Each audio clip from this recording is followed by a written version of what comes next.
Hello guys, welcome to genuine PSC aspirant.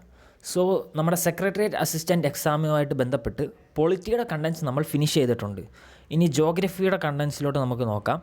അപ്പോൾ February 10 to 23 2 വീക്സാണ് geography contents ഉള്ളത്. അപ്പോൾ day 1 നാളെ മുതലാണ് സ്റ്റാർട്ട് ചെയ്യുന്നത്. നമുക്ക് കണ്ടൻസ് നോക്കാം. അപ്പോൾ ഡേ 1-ൽ മെയിനായിട്ടുള്ളത് ജിയോമോർഫോളജി എന്ന് പറയുമ്പോൾ ഈ ഭൂമിയുടെ ഉപരിതലം അതേപോലെയുള്ള കണ്ടൻസിനെ ബേസ് ചെയ്തിട്ടുള്ളതാണ്. ഇതിനകത്ത് ഇതൊരു 5 സ്റ്റാർ കണ്ടൻ്റായിട്ടാണ് ഇട്ടേക്കുന്നത്. കാരണം ഇത്തവണത്തെ പഞ്ചായത്ത് സെക്രട്ടറി എക്സാം നോക്കുകയാണെങ്കിൽ ഒരുപാട് കണ്ടൻസ്, അതേപോലെ കേരള ബാങ്ക് എക്സാമിന് ഇതിൽ നിന്ന് ക്വസ്റ്റ്യൻ വന്നിട്ടുണ്ടായിരുന്നു. അപ്പോൾ ഡിഗ്രി ലെവൽ എക്സാമുകൾക്ക് ഇപ്പോൾ കൂടുതലും ഇന്ത്യൻ കേരള ജോഗ്രഫിയേക്കാൾ ഞാൻ കണ്ടിട്ട് ഫൗണ്ടേഷണൽ ഇത്തരത്തിലുള്ള ബേസിക് ജോഗ്രഫി ക്വസ്റ്റ്യൻസാണ് കൂടുതലും വരുന്നത്. നമ്മളിതിനെ വേൾഡ് ജോഗ്രഫി എന്നൊക്കെ പറയും. എന്തായാലും ഇത്തരത്തിലുള്ള ക്വസ്റ്റ്യൻസാണ് കൂടുതൽ ഇപ്പോൾ കാണാൻ സാധിക്കുന്നത്. ഓക്കെ, ഇനി അടുത്ത ഡേ 2-ൽ നോക്കുകയാണെങ്കിൽ ക്ലൈമറ്റിനെ കുറിച്ചാണ് കണ്ടൻ്റ് ഉള്ളത്. പിന്നെ സോയിലുണ്ട്, ക്ലൈമറ്റ് ഉണ്ട്, പിന്നെ മൗണ്ടൻസ്, ഇതിനെക്കുറിച്ചൊക്കെ പഠിക്കണം. ഇതും 5 സ്റ്റാർ തന്നെയാണ്. എങ്ങനെ ഇത് ഫോം ചെയ്യുന്നു, ഇതിൻ്റെ ബേസിക് ആയിട്ടുള്ള കൺസെപ്ച്വൽ ക്ലാരിറ്റി ഈ ഒരു ഏരിയയിൽ നിന്ന് കിട്ടും. ഓക്കെ, ഇനി ഡേ 3-ൽ നോക്കുകയാണെങ്കിൽ February 12 ഡേ 3, അതും 5 സ്റ്റാറാണ് കണ്ടൻറ്റ്. ക്ലൈമറ്റ് എന്ന് പറയുന്ന ചാപ്റ്ററിൻ്റെ എക്സ്റ്റൻഷനാണ് ഇവിടെ കൊടുത്തിരിക്കുന്നത്. പിന്നീട് ഡേ 4-ൽ മാപ്പുകൾ എന്ന് പറയുന്ന ഒരു സെക്ഷനുണ്ട്. മാപ്പുകൾ അത് വളരെ ഇമ്പോർട്ടൻ്റ് ആണ്. ഇതിൽ നിന്ന് ഒരുപാട് ക്വസ്റ്റ്യൻസ് നമ്മൾ കണ്ടിട്ടുണ്ട്. ഇതിൻ്റെ കണ്ടൻറ്റ് മെയിൻലി SCERT ബേസ് ചെയ്തിട്ടുള്ള കണ്ടൻറ്റാണ്. പിന്നെ നോക്കുകയാണെങ്കിൽ കുറച്ച് തിയറീസ് ആണുള്ളത്. ആ തിയറീസും ആരൊക്കെ ആ തിയറീസാണ് ഫൈൻഡ് ചെയ്തതെന്നും ഉള്ള കണ്ടൻറ്റ് പഠിച്ചു വെക്കുക, വളരെ ഇമ്പോർട്ടൻ്റ് ആണ്. പിന്നെ അത് കഴിഞ്ഞാൽ ഡേ 5-ൽ നമ്മൾ ഓഷ്യാനിക് ഫോർമേഷൻസ്, ഓഷ്യാനിക് കറൻറ്റ്സ് അതിനെക്കുറിച്ചൊക്കെ പഠിക്കുന്നത്. ഇതും ഒരു 5 സ്റ്റാർ കണ്ടൻറ്റ് തന്നെയാണ്, വളരെ ഇമ്പോർട്ടൻ്റ് ആയിട്ടുള്ളൊരു കണ്ടൻറ്റാണ്.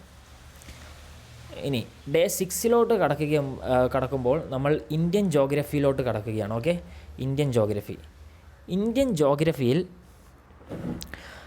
മെയിനായിട്ട് നമുക്കറിയാം ഒരു 6 കണ്ടൻസാണ് മെയിനായിട്ടുള്ളത്. അലുവിയൽ പ്ലെയിൻസ് ഉണ്ട്, കോസ്റ്റൽ ഏരിയാസ് ഉണ്ട്, ഐലൻഡ്സ് ഉണ്ട്, പിന്നെ ഡെക്കാൻ പ്ലാറ്റ്യൂ, ഹിമാലയാസ്, ഇങ്ങനെ ഒരു 6 കണ്ടൻറ്റാണ് മെയിനായിട്ട്. ഈ 6 കണ്ടൻറ്റും പിന്നെ ഡിസേർട്ട്, ഈ 6 കണ്ടൻറ്റും പക്കയായിട്ട് പഠിച്ചു വെക്കണം. അതാണ് ഇമ്പോർട്ടൻ്റ് ആയിട്ട് ഇന്ത്യൻ ജോഗ്രഫി ചോദിക്കുന്നത്. ഓക്കെ, അപ്പോൾ ഈ ഒരു ഏരിയ ഞാൻ 5 സ്റ്റാർ തന്നെ കൊടുത്തിട്ടുള്ളത്. അത് കഴിഞ്ഞാൽ താർ ഡെസേർട്ടുണ്ട്, കോസ്റ്റൽ ഏരിയാസ്, ഐലൻഡ്സ്. ഓക്കെ, ഇതെല്ലാം ഇമ്പോർട്ടൻ്റ് ആയിട്ട് പഠിക്കണം. പക്ഷെ അത് കഴിഞ്ഞിട്ടൊരു കണ്ടൻറ്റ് ഇതിനകത്തുള്ളതാണ് ഈ സ്റ്റേറ്റിനെ കുറിച്ചുള്ള സ്പെഷ്യാലിറ്റീസ്. ഓരോ സ്റ്റേറ്റ് എന്ന് പറയുമ്പോൾ 28 സ്റ്റേറ്റിനെ കുറിച്ചും പഠിക്കണം. എൻ്റെ അഭിപ്രായത്തിൽ അത് നോക്കാതിരിക്കുന്നതായിരിക്കും നല്ലത്. അല്ലെങ്കിൽ അതിൽ ഇമ്പോർട്ടൻറ്റ് പോയിൻറ്റ്സ് മാത്രം പഠിച്ചു പോകുന്നതായിരിക്കും നല്ലത്. കാരണം അതിൽ നിന്നുള്ള കോസ്റ്റ് ബെനിഫിറ്റ് റേഷ്യോ വളരെ കുറവാണ്. നമ്മൾ ഇത്ര സമയം ഇൻവെസ്റ്റ് ചെയ്തിട്ട് നമുക്ക് അതിനകത്ത് നിന്ന് കിട്ടുന്ന ക്വസ്റ്റ്യൻസ് വളരെ കുറവായിരിക്കും.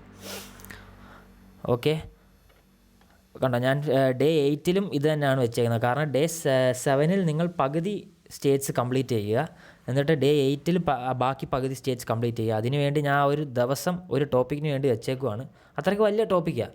ഓക്കെ, അപ്പോൾ അത് നിങ്ങളുടെ യുക്തി അനുസരിച്ച് പഠിക്കുക. പ്രീവിയസ് ഇയർ ക്വസ്റ്റ്യൻസൊക്കെ കണ്ടത് വെച്ച് നിങ്ങൾക്ക് മനസ്സിലാവും ഈ ഒരു ഏരിയയിൽ നിന്ന് എത്ര ക്വസ്റ്റ്യൻസ് വന്നിട്ടുണ്ടെന്ന്. ഇനി ഡേ 9-ലും ഞാൻ 1 സ്റ്റാർ വെച്ചേക്കുന്നത് അത് യൂണിയൻ ടെറിട്ടറീസ്, കേന്ദ്ര ഭരണപ്രദേശങ്ങൾ കൂടെ ആഡ് ചെയ്യുന്നു എന്ന് മാത്രമേ ഉള്ളൂ. വേറെ അധികം കണ്ടൻറ്റ് അന്ന് വരുന്നില്ല, അതും വലിയ ഇമ്പോർട്ടൻസ് ഞാൻ കൊടുക്കുന്നില്ല. ഇനി ഡേ 10 വരുമ്പോഴത്തേക്കും ഇനി ഇന്ത്യയിലെ റിവർ സിസ്റ്റത്തെക്കുറിച്ചൊക്കെയാണ് പറയുന്നത്. ബ്രഹ്മപുത്ര, ഗംഗാ നദി, ഇതൊക്കെ വളരെ ഇമ്പോർട്ടൻ്റ് ആട്ടോ. ഈ ഒരു ഏരിയ ഭയങ്കര ഇമ്പോർട്ടൻ്റ് ആണ്, അത് പഠിക്കുക. അത് 5 സ്റ്റാർ തന്നെ ഞാൻ കൊടുത്തിട്ടുള്ളത്. ഇനി ഡേ 11-ൽ വരുമ്പോഴത്തേക്കും ഇന്ത്യയിലെ ഫോറസ്റ്റ്, പിന്നെ ബയോഡൈവേഴ്സിറ്റി, സ്പോർട്സ്, അങ്ങനത്തെ കുറച്ച് കണ്ടൻറ്റുകൾ, അതാണ് ഡേ 11-ൽ പറയുന്നത്. അത് ഇമ്പോർട്ടൻ്റ് ആയിട്ടുള്ളതാണ്. കാരണം +2 ലെവൽ അല്ലെങ്കിൽ ഡിഗ്രി ലെവലിലാണെങ്കിലും 1 വേർഡ് ക്വസ്റ്റ്യൻസൊക്കെ ഒരുപാട് ഇതിൽ നിന്ന് വരുന്ന കാണും, പല നാഷണൽ പാർക്കിനെ ബേസ് ചെയ്തുമൊക്കെ. ഓക്കെ, നെക്സ്റ്റ് ഡേ 12-ൽ നോക്കുകയാണെങ്കിൽ ഇതൊരു ഇമ്പോർട്ടൻ്റ് ആയിട്ടുള്ള കണ്ടൻറ്റാണ്. നമ്മൾ പലരും ഇത് അവോയ്ഡ് ചെയ്യാറുണ്ട്. നോക്കുക, ഭക്ഷ്യവിളകൾ, നാണ്യവിളകൾ, പിന്നെ ഗ്രീൻ റവല്യൂഷൻ, വൈറ്റ് റവല്യൂഷൻ, അതേപോലെ വ്യവസായങ്ങൾ, ഇതൊക്കെ വളരെ ഇമ്പോർട്ടൻ്റ്. ഇൻഡസ്ട്രീസ് എന്ന് പറയും, അത് കേരളത്തിലെ, ഇന്ത്യയിലെയൊക്കെ. പിന്നെ അതേപോലെ പവർ സെക്ടറിനെ കുറിച്ചുണ്ട്, conventional, non conventional power sectors, ഓരോ സെക്ടറുകൾ ഏത് ഡിസ്ട്രിക്റ്റിലാണ്, അതേപോലെ ഏതൊക്കെ സ്റ്റേറ്റിലാണ് എന്നുള്ള കണ്ടൻറ്റൊക്കെ. ഇതൊക്കെ വളരെ റിപ്പീറ്റഡ് ആയിട്ട് വരുന്ന ക്വസ്റ്റ്യൻസ്. ഇത് നമ്മൾ പലപ്പോഴും അവോയ്ഡ് ചെയ്യാറുണ്ട്. സോ ഇത് കറക്റ്റായിട്ട് പഠിക്കാൻ ശ്രമിക്കുക ഈ ഒരു കണ്ടൻറ്റ്. പിന്നെ ഡേ 13 നോക്കുമ്പോൾ കുറച്ച് അത് വലിയ ഇമ്പോർട്ടൻസ് ഇല്ല എന്ന് പറഞ്ഞാൽ ഇന്ത്യൻ റെയിൽവേ കുറിച്ച് പറയുന്നുണ്ട്, ഇന്ത്യയിലെ ഏവിയേഷൻ സെക്ടർ, പിന്നെ മെട്രോ റെയിൽ, അങ്ങനെയൊക്കെ കുറച്ച് കണ്ടൻസ്. അത് ഒരു സർഫസ് ലെവലിൽ പഠിച്ചു പോവുക, വലിയ ഡെപ്തിൽ പഠിക്കണമെന്ന് ഞാൻ പറയത്തില്ല. പിന്നെ ലാസ്റ്റ് ഡേ 14 അന്ന് ഫ്രീ ആണ് ആക്ച്വലി. അപ്പോൾ അന്ന് ഫുൾ റിവിഷൻ ചെയ്യാൻ നോക്കുക, കണ്ടൻറ്റ് കറക്റ്റായിട്ട് നിങ്ങൾ തീർക്കുക. എന്തായാലും ഇതിന് മുന്നത്തെ പൊളിറ്റി വീക്ക് 2 വീക്കിലെ കണ്ടൻറ്റ് എൻ്റെ കൂടെ ഫോളോ ചെയ്ത് എല്ലാവർക്കും എൻ്റെ ഒരു അപ്രിസിയേഷൻ ഉണ്ട്. കാരണം ഇങ്ങനെ 2 വീക്സ് കറക്റ്റായിട്ട് ഫോളോ ചെയ്യുക എന്ന് പറയുന്നത് ഭയങ്കര പാടാണ്.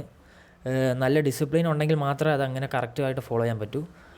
അതേപോലെ തന്നെ ജോഗ്രഫിയും 2 വീക്സ് ഫോളോ ചെയ്യണം എന്ന് ഞാൻ റിക്വസ്റ്റ് ചെയ്യുകയാണ്. പിന്നെ എനിക്കും പക്ഷേ ആ കഴിഞ്ഞ പൊളിറ്റിയിലെ ലാസ്റ്റ് 2 ഡേയ്സ് എനിക്ക് കണ്ടൻറ്റ് ഫിനിഷ് ചെയ്യാൻ പറ്റിയില്ലായിരുന്നു. നിങ്ങളെന്നെ പോലെ ആകാതെ ഇത്തവണ ഫുൾ ജോഗ്രഫി കംപ്ലീറ്റ് ചെയ്യണം. ഓക്കെ. പിന്നെ എങ്ങനെയെങ്കിലും ആ പൊളിറ്റി ഏതെങ്കിലും ദിവസങ്ങൾ ആർക്കെങ്കിലും പെൻഡിങ് വന്നിട്ടുണ്ടെങ്കിൽ ഇനി വരുന്ന ദിവസങ്ങളിൽ ചില ദിവസം റിസർവ് ഡേയ്സ് ആയിട്ടൊക്കെ വരും. അപ്പോൾ ആ ദിവസങ്ങളിൽ ആ പെൻഡിങ് ആയ കണ്ടൻറ്റ് നമുക്ക് തീർക്കാൻ സാധിക്കും. So that's all for today guys. ഇത് കറക്റ്റായിട്ട് ഫോളോ ചെയ്യാൻ ശ്രമിക്കുക. പിന്നെ എൻ്റെ ടെലഗ്രാം ഗ്രൂപ്പിൻ്റെ ലിങ്ക് ഞാൻ താഴെ കൊടുക്കാം, നിങ്ങൾ അതിലും ജോയിൻ ചെയ്യുക. ബാക്കി ഡീറ്റെയിൽസ് എല്ലാം വരുന്ന വഴിക്ക് ഞാൻ പറയാം. Thank you.